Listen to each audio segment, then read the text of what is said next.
Silence had a weight in the Galactic Assembly Hall. Delegate Yusuf Okonkwo felt it pressing down on his shoulders as 47 species waited for the verdict that everyone already knew. The holographic display floated above the central platform, showing 3,000 red dots clustered at the border of Council space. Each dot represented a Keth warship. Each warship carried enough firepower to glass a small moon. High Arbiter Soluum stood at the center of the chamber, his crystalline body humming with low vibrations that translated into words. The simulations are complete. We have run them 11,000 times with every possible variable. The numbers appeared beside the red dots. Council Fleet, 1,800 vessels. Keth Dominion Fleet, 3,000 vessels. Probability of Council victory, 0.3%. We recommend immediate surrender negotiations, Soluum continued. Fighting will only increase casualties. Murmurs rippled through the assembly. The Valorians clicked their mandibles in what passed for agreement among their kind. The Drethians hummed harmonics of resignation. Species that had built empires spanning centuries were preparing to bow before the Keth. Yusuf looked across the chamber at Admiral Rosa Ferreira. The old woman sat perfectly still, her dark eyes fixed on the holographic display. She was 62 years old, born in a coastal city on Earth, and she had commanded human vessels for 31 years. Her gray hair was pulled back tight, and her weathered face showed no expression at all. Humanity had joined the galactic community only 12 years ago. They were still considered newcomers, barely worth noticing.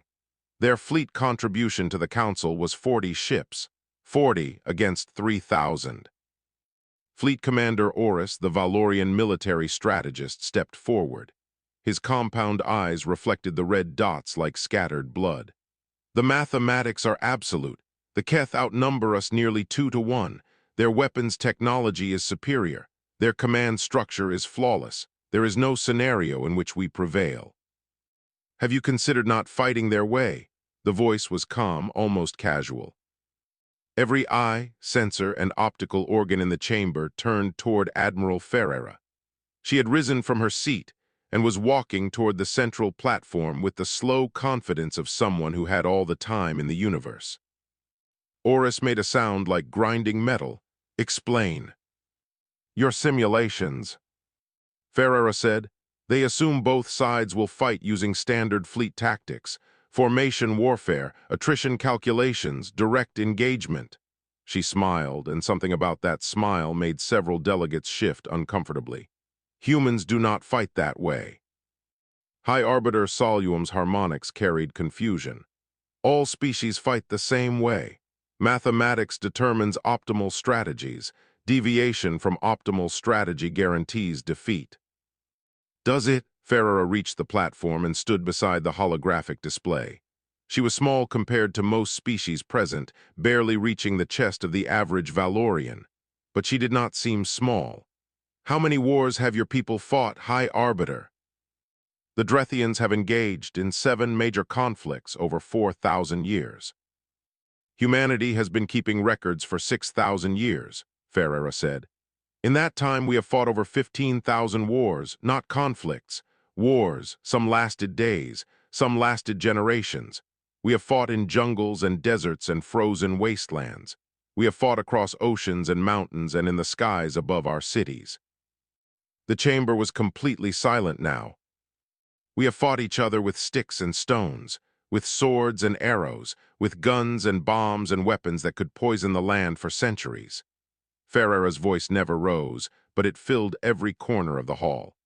We have developed more ways to kill each other than any species in this room can imagine. And do you know what we learned from all of that killing? No one answered. We learned that the side with better numbers does not always win. We learned that rules are suggestions. We learned that the most dangerous weapon is not a warship or a missile. She tapped her temple. It is a mind that refuses to accept defeat. Fleet Commander Oris stepped forward, his posture aggressive. Pretty words, but 40 ships cannot defeat 3,000. Your human creativity means nothing against superior firepower. I am not asking to defeat them with 40 ships. Ferreira turned to face the assembly. I am asking for 72 hours. Give me access to all tactical data on the Keth fleet. Let my people study them. And when those 72 hours are over, I will tell you whether to surrender or fight. And if you find nothing, Soluum asked. Then you lose nothing but time, Ferreira shrugged. You were going to surrender anyway. The vote was held within the hour. The motion passed by a narrow margin, mostly because no one expected it to matter. The humans would study the data, find nothing, and the council would surrender with a clear conscience. Yusuf found Ferreira in her quarters that evening, surrounded by holographic displays showing every piece of intelligence the council had gathered on the Keth. Ship specifications, communication frequencies, battle records from previous conquests. "Do you actually have a plan?" he asked, "or was that just theater to buy time?" Ferreira did not look up from the displays. Her fingers moved through the data, pulling out specific files and arranging them in patterns only she understood. "The Keth have conquered 217 species," she said. "Every single conquest followed the same pattern: overwhelming force, direct engagement, total victory." "That does not sound encouraging." "It sounds predictable." Ferreira finally smiled, and this time the smile reached her eyes. "They have never fought an enemy who breaks the rules because no one in this galaxy breaks the rules. War here is mathematics." She pulled up a communication channel and spoke into it. "Get me Captain Ade Oyalaran. Tell him to bring the crazy ones. We have work to do." Captain Ade Oyalaran had been dreaming about his grandmother's cooking when the call came. Jollof rice and fried plantains, the smell so real he could almost taste it. Then his communication unit screamed to life, and the dream scattered like smoke. 12 hours later, he stood in the briefing room of the carrier Persistence, surrounded by people he had personally selected over the past 5 years. Not the best officers by traditional standards, the best thinkers. Lieutenant Nadia Volkov sat cross-legged on a chair designed for species twice her size, her pale fingers dancing across a datapad. She had been kicked out of 3 military academies for creative interpretation of regulations. She was also the finest electronic warfare specialist humanity had ever produced. Sergeant Major Diego Reyes leaned against the wall with his arms crossed. The Chilean Marine had a face like cracked leather and eyes that had seen too much. He never spoke unless he had something worth saying. When he spoke, people listened. Dr. Priya Sharma was the youngest in the room, barely 30, with the distracted look of someone whose mind was always solving 3 problems at once. She specialized in subspace mechanics, which meant she understood physics that made most people's heads hurt. Admiral Ferreira stood before them, the holographic display casting blue light across her features. 47 hours until I have to give the council an answer, so let me show you what we are working with." The Keth fleet appeared in miniature, 3,000 ships arranged in perfect formation. Each vessel was labeled with specifications: weapon systems, shield capacity, crew complement, command structure. "The Valorian war models predict our defeat in 6 standard cycles," Ferreira continued. "They account for every possible tactical scenario: fleet formations, flanking maneuvers, concentrated fire, strategic retreats. We lose in every single one." Volkov snorted. "They really tested every scenario." "According to them, yes." "Did they test the scenario where we cheat?" Ferreira smiled. "That is why you are here."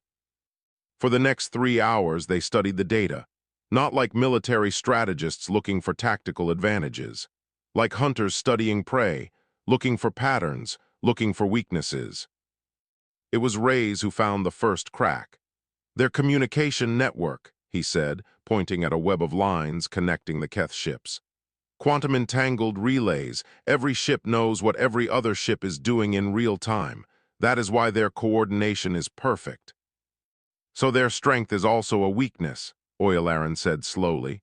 "If we disrupt communications, their whole fleet goes blind." Volkov was already typing. "Quantum entanglement is fragile. The right electromagnetic interference could collapse the network, but we would need to be close, really close." Dr. Sharma raised her hand like a student in class. I have a question. Why are we assuming we need to destroy their fleet? Everyone looked at her. The council wants to survive, she continued. They do not care about victory, they care about not being conquered. If the Keth fleet cannot function as a coordinated force, they cannot conquer anything. We do not need to kill 3,000 ships. We need to break their ability to act as one. Ferreira leaned forward. Go on. The Keth have won 217 wars using the same strategy. Overwhelming force, perfect coordination, direct engagement. They have never had to adapt because no one has ever made them. Sharma's eyes were bright now, excited. Their command structure is hierarchical. Orders down from the flagship. If those orders stop flowing, or worse, if false orders start flowing. They would have no protocol for handling it, Oyalaran finished. They have never needed one. The room fell silent as the implications sank in. 3,000 ships that operated as one single weapon. A weapon that had never malfunctioned because no one had ever tried to break it from the inside. Volkov pulled up communication frequencies. I can fake Keth command signals. Their encryption is good, but I cracked better systems during the Jupiter station mess.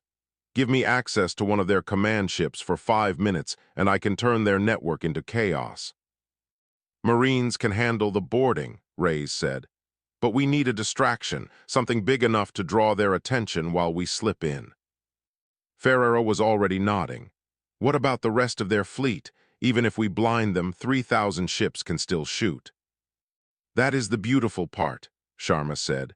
When their network collapses, they will not know which ships are friendly. The Keth have fought so long with perfect information that they have no visual identification protocols. They rely entirely on the network to tell them who is who. Oyalaran started laughing. It was not a happy sound. You want them to shoot each other. I want them to not know who to shoot. What they do after that is their choice. The plan took shape over the next 20 hours. It violated 17 established warfare conventions. It relied on deception, sabotage, and psychological manipulation rather than direct combat.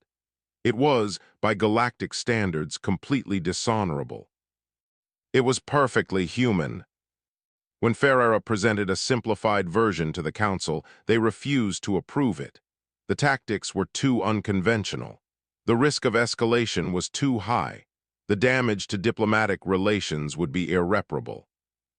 Delegate Okonkwo stood before the assembly, his voice calm but firm. You can surrender. You can watch the Keth burn your worlds and enslave your children, or you can let the monsters of Earth show you why our planet tried so hard to kill us. The Council voted again. This time they gave humans tactical command, but only of their own 40 ships. The rest of the fleet would follow standard defensive protocols.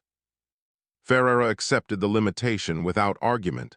40 ships was all she needed. The Valorians watched the humans leave the chamber, confusion evident in their clicking mandibles. They had expected disappointment, anger, demands for more resources. Instead, the humans were smiling. The first Keth scout ship detected human vessels 4 days before the planned invasion. What it reported made no sense at all. A single human frigate was drifting near the gas giant Velas Prime, broadcasting music. Not coded signals, not tactical communications. Music, something with heavy drums and a human voice screaming words that the translation software could not process. The scout commander logged it as mechanical failure and moved on. 3 hours later, another report came in. 6 human ships had jumped into the system, released thousands of metallic fragments into space, and jumped away again. The fragments served no apparent purpose. They were too small to damage anything, too scattered to form a barrier, and completely inert. Warlord Drakon reviewed the reports from his flagship, the Eternal Dominion. He was old by Keth standards, his scales darkened by centuries of warfare. He had conquered worlds before most species in the Council had discovered fire. The humans are panicking, his tactical officer said. Their fleet is fragmenting, they do not know what to do. Drakon was not so certain. He had read the intelligence reports on humanity. A young species, barely spacefaring, but they had something in their history that troubled him. They had spent most of their existence trying to kill each other.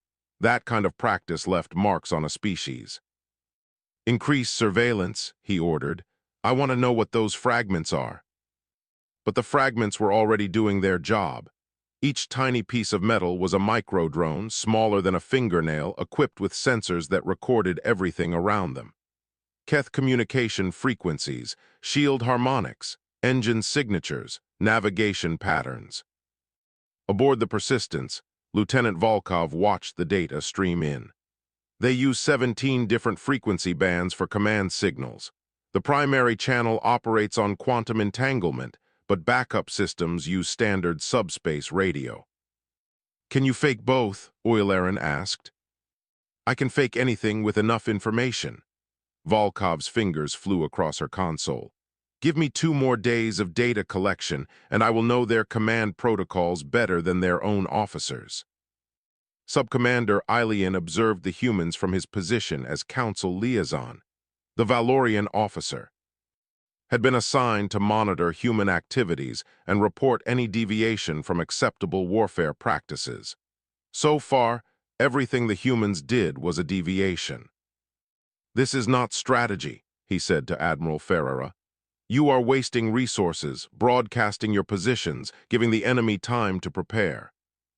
Ferreira did not look up from her tactical display. "We are fishing." "Fishing?" "An old Earth practice.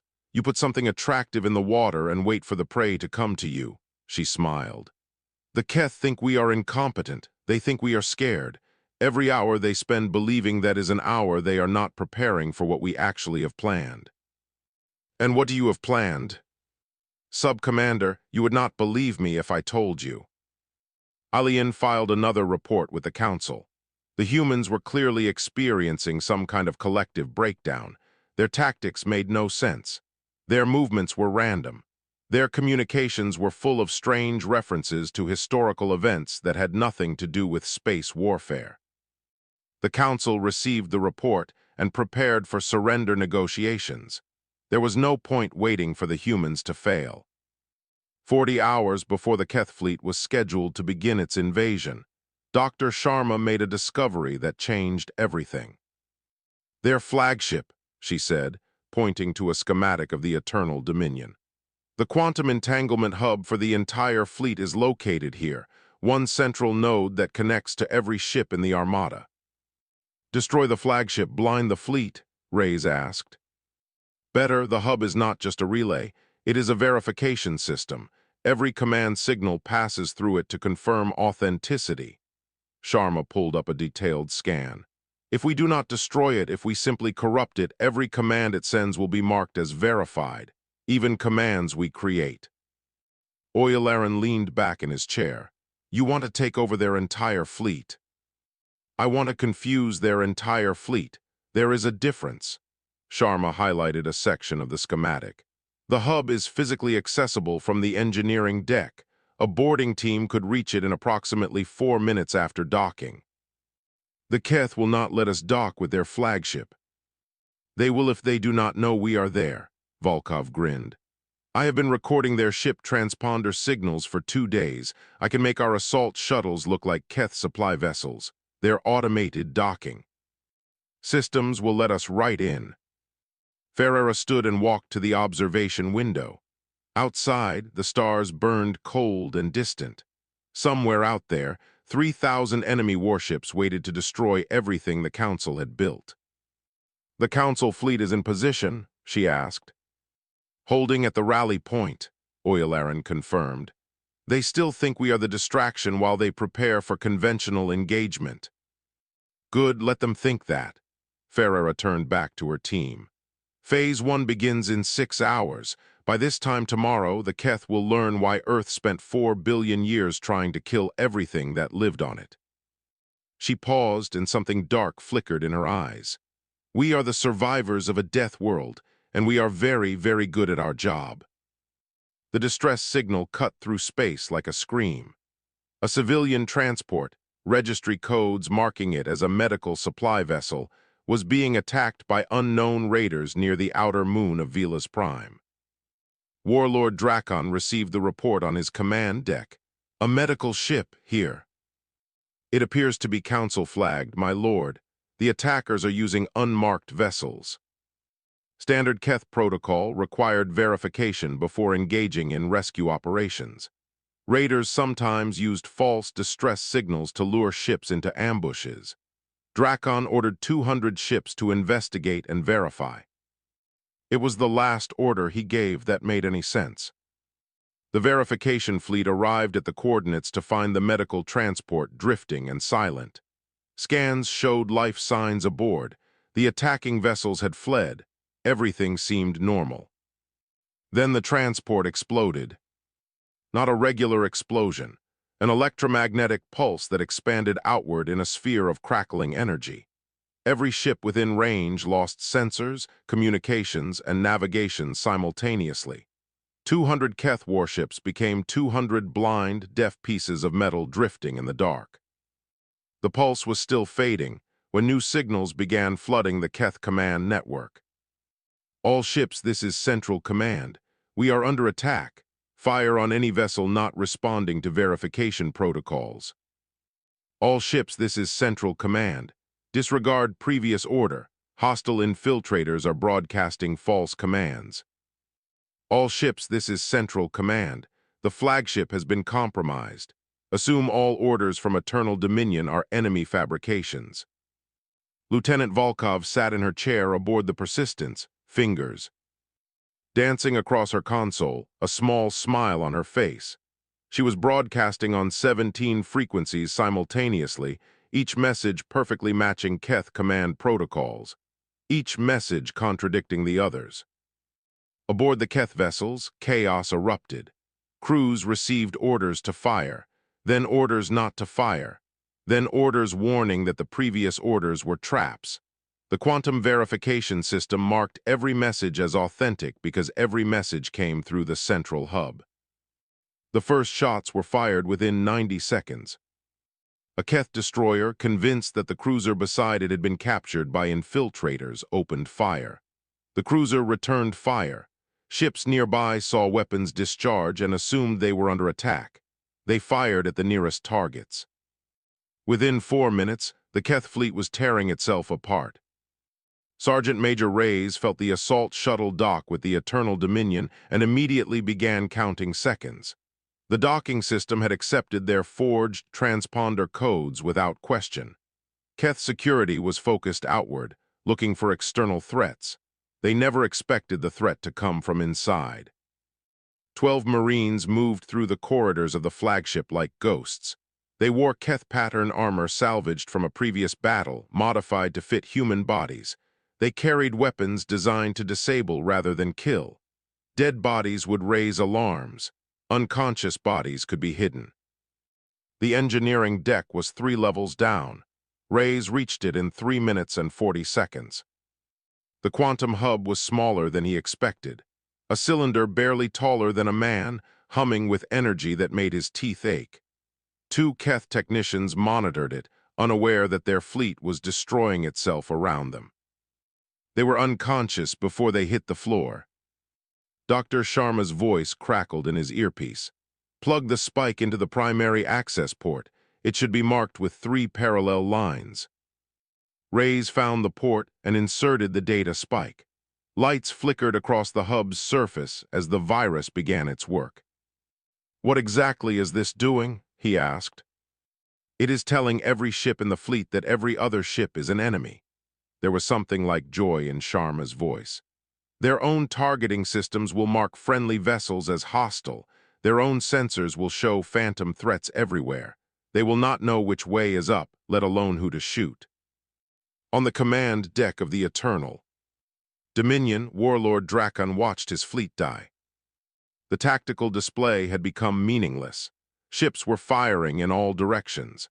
Identification systems were marking his own vessels as enemies. Communication channels were filled with contradictory orders that all carried authentic verification codes. "What is happening?" he roared. No one could answer, no one understood. In 11 minutes, 400 Keth ships were destroyed or disabled. The vast majority had been killed by their own allies, by their own weapons. Drakon made the only decision he could. All ships cease fire, power down weapons, regroup in complete radio silence. The order went out through emergency light signals, bypassing the compromised communication network. Slowly, painfully, the surviving ships stopped shooting. They gathered in clusters, weapons cold, crews terrified and confused. Which was exactly what Admiral Ferreira had been waiting for. "They have gone silent," Oyalaran reported. "Fleet is regrouping near the third moon." Ferreira stood from her command chair. "Signal the Council fleet. Tell them to begin coordinated attack. The Keth cannot warn each other anymore." Across the system, 1,800 Council vessels powered their weapons and began to move. Every ship carried targeting data provided by human intelligence drones. Every captain knew exactly which Keth vessel to attack. The Keth saw them coming. They tried to respond. They tried to coordinate. But their network was poisoned now. Every signal they sent was corrupted. Every order was contradicted. They could only communicate through light signals, and light was too slow for battle coordination. The slaughter lasted 6 minutes. The Council fleet hit the Keth formation like a hammer striking glass. Every ship knew its target. Every weapon was pre-aimed.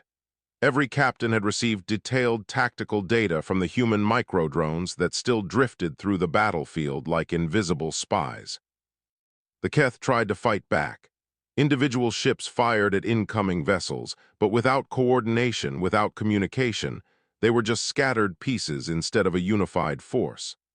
A Keth battleship would turn to face one enemy only to be struck from behind by another. Admiral Ferreira watched from the Persistence, her face calm, her eyes cold. The tactical display showed red dots winking out one by one, 10, 50, 100, 300. "Focus fire on their heavy. Cruisers," she ordered. "Leave the smaller ships for last. They will panic and scatter." She was right. As the larger Keth vessels fell, the destroyers and frigates began breaking formation.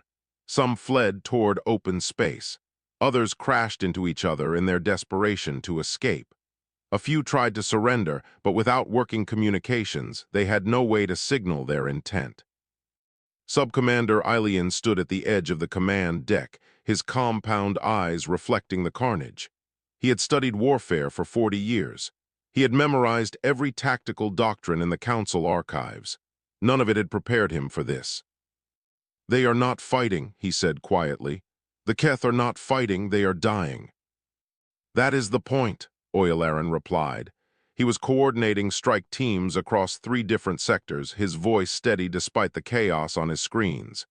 "We did not come here to fight, we came here to win. There is no honor in this. Honor is a luxury for species that have never had to claw their way up from nothing." Oyalaran finally looked at the Valorian, and his eyes held something old and tired. "My ancestors were slaves. They survived because they learned that winning matters more than looking good while you lose." Aboard the Eternal Dominion, Warlord Drakon fought his way to the emergency bridge. The main command deck had been breached. Human Marines were moving through his ship like ghosts, disabling systems, incapacitating crew, turning his own fortress against him. "How many ships remain?" he demanded. His surviving officers could barely answer. The tactical systems were corrupted. The communication arrays were offline. All they had were visual reports from observation ports. Perhaps 1,000, my lord, maybe less." 1,000. He had started with 3,000. In less than 15 minutes, 2/3 of his fleet had been destroyed or disabled. Most of those losses had come from his own ships firing on each other. "The humans," he growled. "This is human work." "They only have 40 ships, my lord." 40 ships was all they needed. Drakon slammed his fist against the console. "We walked into their trap like blind animals. They knew exactly how we would respond. They used our own strength against us." An explosion rocked the flagship. Power flickered. Somewhere below, human marines were cutting through critical systems with terrifying precision. They were not trying to capture the ship. They were trying to make it useless. "Prepare my escape vessel," Drakon ordered. "We must regroup. We must warn the Dominion." But as his personal shuttle launched from the dying flagship, a human voice crackled over the emergency channel. Someone had figured out the Keth backup frequencies. "Warlord Drakon, this is Admiral Rosa Ferreira of the Human Alliance. Your fleet is destroyed. Your flagship is falling. You are surrounded by ships that can track your every movement." Drakon watched through the shuttle's viewport as Council vessels closed in around him. There was nowhere to run. His escort ships were gone.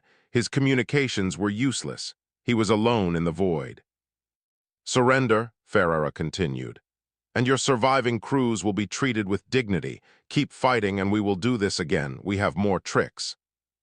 The warlord who had conquered 217 worlds looked at the tactical display. Red dots were still winking out. His empire's greatest fleet had been reduced to scattered wreckage in less time than it took to eat a meal. "How," he whispered, "how did you do this?" There was a pause before Ferreira responded. When she spoke, her voice was almost gentle. "We learned from the best, ourselves." Across the battlefield, the last Keth resistance crumbled. Some ships fled into hyperspace, their crews too traumatized to continue. Others drifted silent and dark, systems dead, crews waiting to see if they would be rescued or executed. The Council fleet had lost 23 vessels. 4 of them were human. The Keth had lost 2,847. Total combat duration, 17 minutes. Subcommander Ailian stared at the final casualty reports, his mind struggling to process what he had witnessed. "This is not possible," he said. "The simulations predicted our defeat. We were outnumbered. We were outgunned." Admiral Ferreira turned to face him, and for a moment she looked very old. "Your simulations assumed we would fight by the rules. We stopped doing that a long time ago." She gestured at the viewport, at the field of debris that had once been an invasion fleet. "This is what Earth taught us. This is what we learned from 10,000 years of killing each other." "You could have destroyed us just as easily," Ailian realized. "When humanity joined the Council, you could have done this to any of us." "Yes," Ferreira nodded slowly. "We could have, but we chose not to." She turned back to the viewport. "That is the real lesson here, not that humans know how to kill. Everyone knows how to kill. The lesson is that we know how to stop." 3 days after the battle, the Galactic Assembly Hall was full again. The same species, the same delegates, the same crystalline platform at the center, but everything had changed. High Arbiter Soluum stood before the assembly, his harmonic vibrations carrying notes of something no one had ever heard from a Drethian leader: fear. "The humans have achieved something unprecedented," he announced. "In 17 minutes they dismantled a fleet that our simulations predicted would destroy us in 6 cycles. They lost 4 ships. The Keth lost nearly 3,000. The numbers hung in the air like a threat. Admiral Ferreira sat in her usual place, looking smaller than ever among the towering alien delegates. She had not slept in 4 days. The shadows under her eyes were deep and dark, but her gaze was steady. "We owe humanity our gratitude," Soluum continued. Then he paused, and the fear in his harmonics became sharper. "But we also owe ourselves the truth. If the humans can do this to the Keth, they can do this to us, to any of us." The assembly shifted uncomfortably. The same thought had occurred to every species present. The Valorians had already begun redesigning their communication networks. The Drethians were reviewing their entire military doctrine. Everyone was wondering the same thing: were they safe? Delegate Okonkwo rose to address the assembly. His voice was calm, measured, the voice of a diplomat who had spent decades navigating impossible situations. "You are afraid," he said simply. "That is reasonable. You have seen what humanity can do when we fight, but you have not asked the more important question: why do we fight that way?" He stepped toward the central platform, his footsteps echoing in the silent hall. "Earth is a death world, Our planet has spent 4 billion years trying to kill us.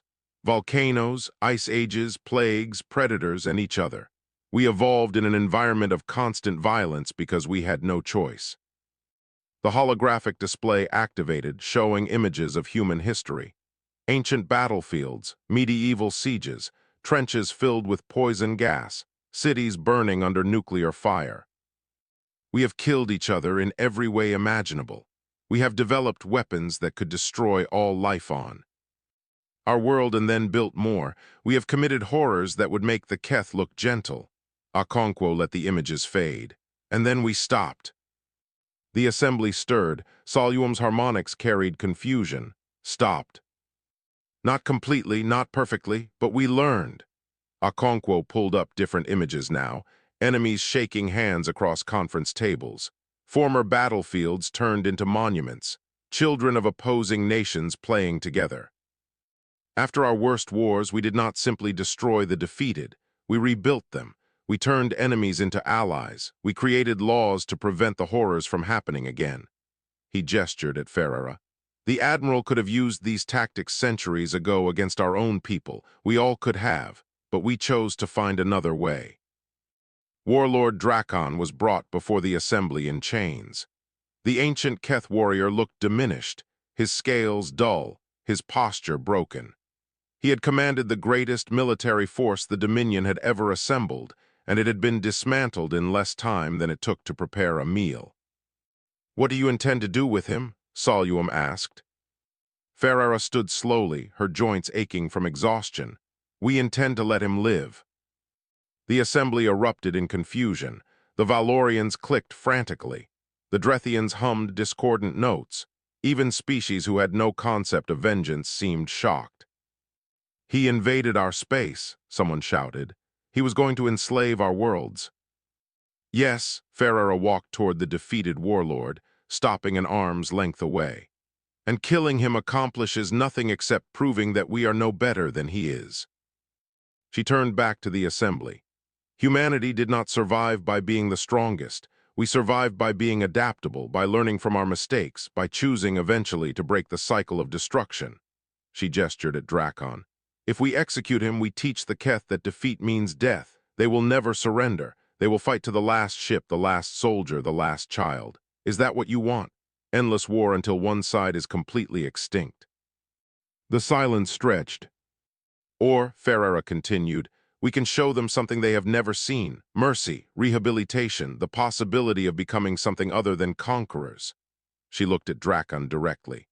"Your empire is not destroyed. Your people are not gone. You have a choice now. Keep fighting until there is nothing left, or learn a new way."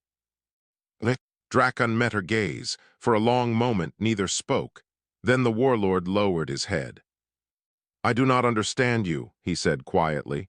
"You could have destroyed us completely. Why show mercy to enemies?" "Because we used to be you." Ferrara turned away. "And someone somewhere showed mercy to us first." The assembly voted that evening. Drakon would be imprisoned, not executed. The surviving Keth crews would be offered rehabilitation programs. The Dominion would be given the chance to negotiate peace rather than face extermination. Not everyone agreed.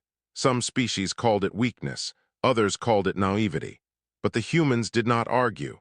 They simply began the long work of cleaning up the battlefield and treating the wounded, regardless of which side they had fought on. Subcommander Ailian found Admiral Ferrara on the observation deck that night. She was staring out at the stars, a cup of cold coffee in her hands. "I want to understand," he said. "The Valorians fight to prove superiority. The Keth fight to conquer. Why do humans fight?" Ferrara sipped her coffee and made a face at the cold bitterness. "We fight because we have to, and we stop because we choose to." She looked at him. "That is the only thing that separates us from monsters, the choice to stop." Ailian was quiet for a moment. "I have submitted a transfer request. I wish to serve alongside human forces, to learn your way of thinking." "You might not like what you learn." "Perhaps not, but I think it is necessary." Ferrara almost smiled. "Then welcome to the Crazy Ones, Sub-Commander. We are happy to have you." Somewhere below in the refugee processing center, a human medic carried a Keth child toward a relief ship. The child was frightened, alone, its family lost in the battle. The medic spoke softly, offering comfort in a language the child did not understand. But the tone was universal. It was the tone of safety, of protection, of hope. That was humanity's real weapon, not the tricks or the tactics or the 17-minute victory. It was the choice to stop,